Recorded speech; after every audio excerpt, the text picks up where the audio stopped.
Esiet sveicināti lauksaimnieki un nozares kolēģi, gan klātienē, gan tie, kas ir attālināti.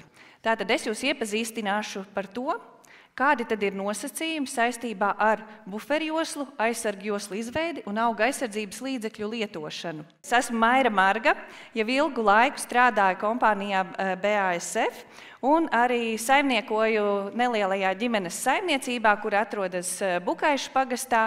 Un varu teikt, ka arī mēs esam audzējuši visdažādākās kultūras. Ja atcerieties, arī pagājušajā plānošanas periodā mums jau bija kaut kāda saistība un jāierīko aizsargjoslas un buferjoslas, bet liela daļa lauksaimnieku to tā kā tik ļoti neuzsvēra un nebija viņas tik daudz novērojamas. Un arī tomēr šīs kontrolas iestādes kaut kādā veidā mūs mazliet vēl lika mierā.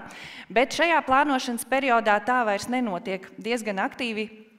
Viņi brauc kontrolēs un diezgan strikti mums arī skatās. Un gatavojot šo prezentāciju, es ieraudzīju šādu karikatūru, ar ko es gribēju ar jums padalīties, jo es cienu humoru, man tas patīk, varbūt nevienmēr es esmu pati laba stāstītāja, bet sākotnējais uzstādījums Eiropas Savienībā bija, plānojot šo plānošanas periodu, maksimāli radīt vienkāršu pieteikšanās sistēmu lauksaimniekam. Tā kā jūs tagad varat padomāt, cik viņa veiksmīgi ir sanākusi. Un bieži vien mums arī ikdienā savā starpā komunikācija, varbūt viens runā par mātu, otrs par meitu, un tad, lai mums būtu viss skaidrs, par ko tad runāšu šajā prezentācijā, mums jātiek galā ar 3 terminiem. Tātad, lietotā terminoloģija šajā prezentācijas laikā būs sekojoša. Buferjoslas un laukmalis, atcerieties, to izmanto lauku atbalsta dienas savā terminoloģijā, un runājot par zaļajām joslām, savukārt aizsargjoslas izmanto savā terminoloģijā valsts auga aizsardzības dienests, domājot par auga aizsardzības līdzekļiem. Bet tik viens lauksaimnieks, lai saņemtu pamat atbalstu subsīdijas, ir jāizpild sekojoši nosacījumi. Primāri gar dabīgajām ūdenstecēm, ūdeņiem, ezeriem ir jāizveido 10 metru plata aizsargjosla. Savukārt gar novadgrāviem ir jāizveido 3 metru plata aizsargjosla. Un par to, kuri ir novadgrāvi, jūs varat pārliecināties meliorācijas kadastra reģistrā. Buferjoslas jūs varat apsēt arī ar kultūra augu, kurš ir sēts tajā konkrētajā laukā, bet buferjoslas zonā jūs nedrīkstat lietot auga aizsardzības līdzekļus un mēslošanas līdzekļus, bet jūs drīkstat ievākt ražu, tādu, kādu tur dabas māte kopā ar zemes māti mums ir atvēlējusi. Bet arī lauka atbalsta dienesta mājaslapā, ieejot uz lauku bloku kartēm, jūs konkrēti uzejot uz savu lauku varat redzēt šādus apzīmējumus, kas kurā vietā jums jāierīko. Un ūsiks ir apzīmēts ar 2 zilām paralēlām līnijām, savukārt novadgrāvis ir apzīmēts ar gaiši zilu pildītu līniju, un tur, kur jums nav jāierīko nekas, ir ar šādu te violetu nogriezni. Bet tie lauksaimnieki, kas piesakās uz dažādiem agrovides pasākumiem, un tai skaitā arī uz agrovides pasākumu, zaļo joslu galvenais mērķis ir samazināt auga aizsardzības līdzekļu un minerālu mēslu lietojumu. Tādējādi mazinot barības vielu noplūdi dažādās virzemes ūdeņos un uzlabojot to kvalitāti, kā arī veicināt bioloģisko daudzveidību. Un ik viens lauksaimnieks, kurš ir pretendējis šo zaļo joslu, uzņemas saistības uz 5 gadiem. Un kādas tad mums drīkst būt zaļās joslas? Primāri zaļajām joslām ir jābūt zaļām, ar zaļo segumu, un 5 gadu šo laikā, kad mēs esam uzņēmušies saistības, mēs nedrīkstam veikt nekādus augsnes apstrādes darbus, tām visu laiku ir jābūt ar segumu. Un kāds segums tad var būt, un ko mēs zaļajās joslās varam audzēt? Primāri tam ir jābūt atšķirīgam no audzētā kultūra auga, un to mēs varam zaļajās joslās atstāt dabīgo veģetāciju vai arī sēt kādas puķes. Bet es gribu vērst jūsu uzmanību uz to, ka 4. gadā nedrīkst būt invazīvās sugas, tādas kā vējauze un rudzusmilga.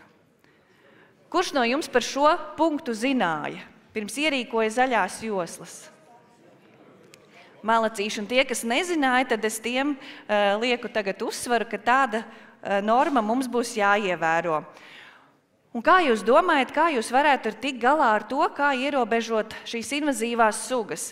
Es domāju, ka atstājot veģetāciju dabīgo, ir diezgan problemātiski mums tikt garā ar vējauzu un rudzu smilgu. Sekojot, kādi tad ir šie apsaimniekošanas noteikumi, par ko es pastāstīšu jums nedaudz vēlāk. Bet gribu vērst uzmanību uz to, ka divdīglapi būs vājāka konkurence nekā no viendīglapju šīm nezālēm. Tāpēc mums nākamais punkts, ko mēs drīkstam audzēt, ir diezgan liels palīgs, lai mēs veiksmīgi varētu risināt šo problēmu un ierobežot zaļajās joslās invazīvās sugas. Jo mēs vēl zaļajās joslās varam audzēt stiebrzāles, nektāra augus, eļas augus, kaņepes un saules puķes. Un no praktiskās pieredzes arī gribu jums minēt, ja jūs ierīkosiet stiebrzāles zaļajās joslās, jūs ļoti veiksmīgi varēsiet kontrolēt šo invazīvo sugu izplatību, tādu kā vējauzu un rudzu smilgu. Un arī gadījumā jūsu sējums, kāds ir tik problemātisks ar viendīglapju nezālēm, tad arī iesaka šādus sējumus apsēt ar zālāju un kādus gadus papļaut šo zālāju, un tādējādi mēs arī izvairamies no invazīvo sugu tālākas izplatības, un mēs nedaudz viņu arī kontrolējam. Bet pirms mēs izvēlamies stiebrzāļu maisījumu, es liktu jums aizdomāties vēl par to, kādu jūs gribat sēt. Jo stiebrzāļu maisījumi var būt dažādi. Ja gadījumā mums mainās kaut kādi nosacījumi un prasības, un šīs zaļās joslas mums jāpārveido ar citiem kultūra augiem, tad, lai šīs stiebrzāles mums neradās kā problēma mūsu kultūra augos, tā kā lai mēs viegli no viņām varam tikt vaļā. Un nākamais svarīgais punkts, kad no zaļajām joslām mēs negūstam nekādus ieņēmumus, respektīvi tie augi, kas mums atrodas zaļajās joslās, mēs nedrīkstam no tiem ievākt nekādu ražu. Tātad zaļās joslas mēs primāri veidojam aramzemēs un primāri buferjoslas veidojam gar ūsikiem. Tas ir dabīgajām ūdenstecēm.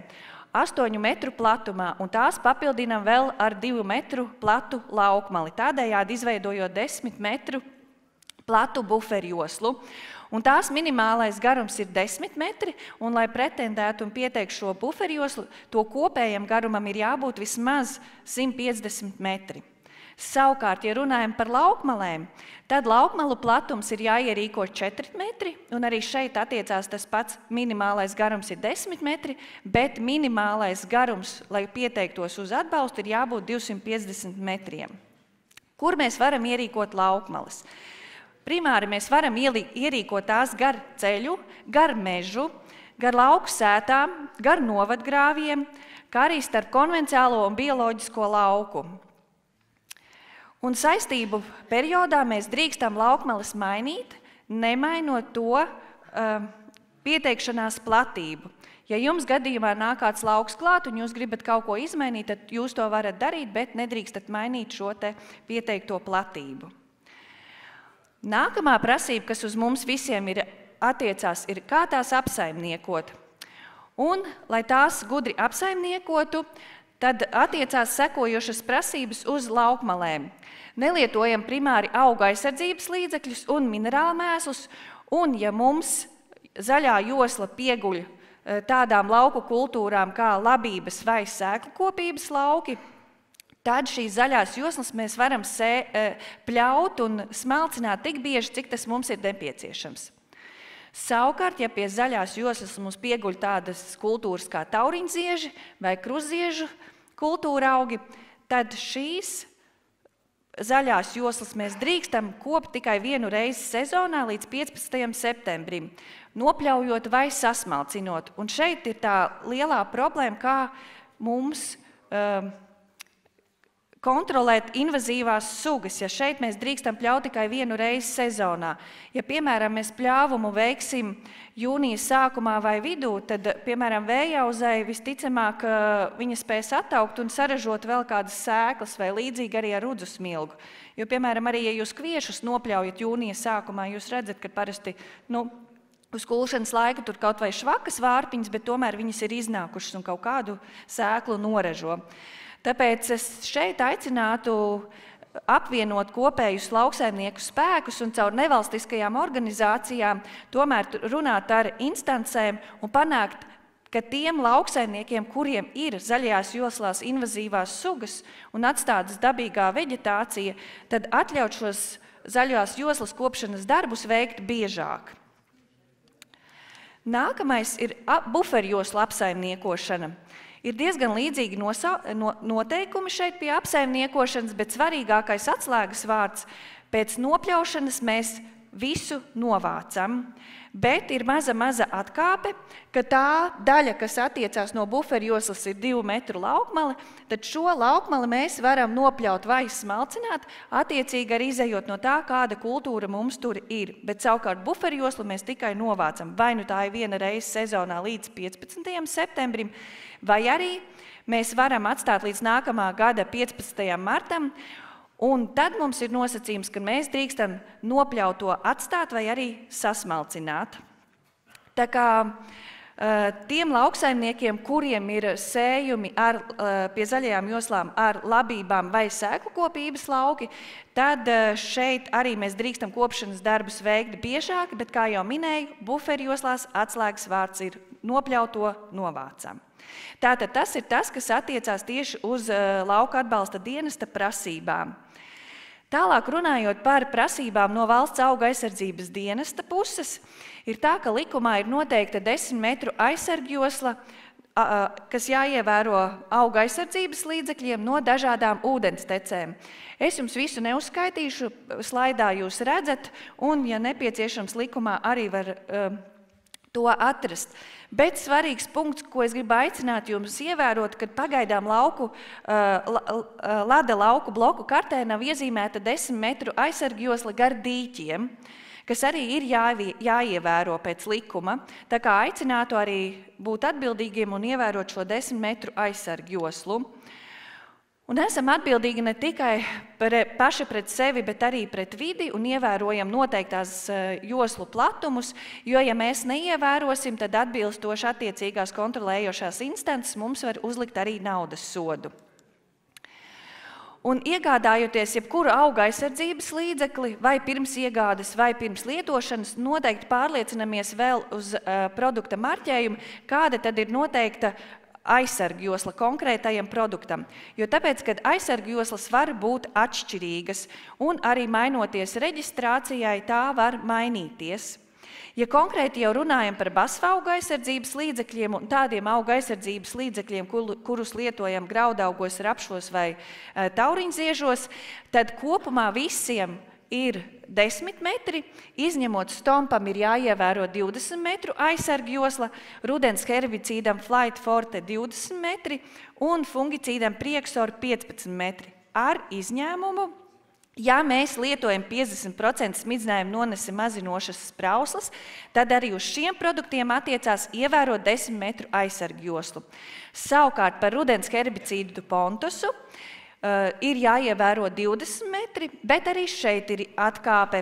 Ja mēs lietojam 75% smidzinājumu noneses sprauslas, tad arī Pontosam mēs varam ievērot 10 metru aizsargjoslu.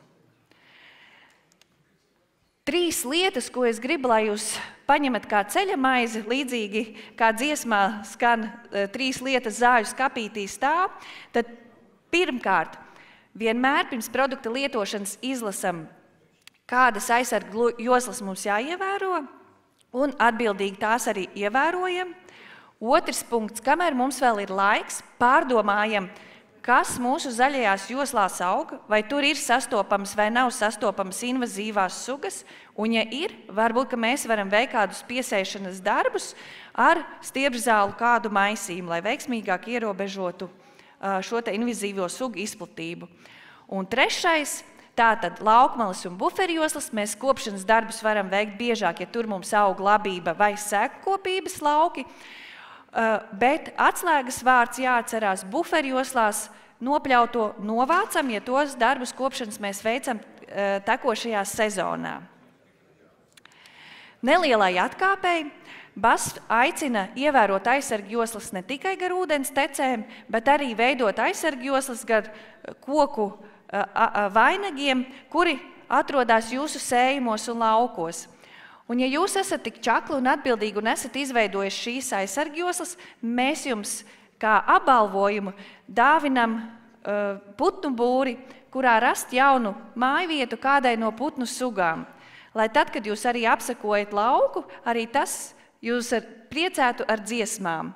Un ikvienam no jums, lauksaimnieki, šajā sezonā novēlu, lai tiešām mums ir gads, kad lietus līs tad, kad mums vajag, lai saule spīd tad, kad mums vajag, un rudenī mums ir tiešām sējumi ar augstu ražu, ar augstu kvalitāti un sakrīt vēl visas zvaigznes, kad arī biržā mums ir tik laba cena, kad mēs arī gūstam ļoti labus ieņēmumus, lai, kā saka, tās iepriekšējās gadu sāpes norītu. Tā kā paldies jums par uzmanību un veiksmīgu sezonu jums visiem!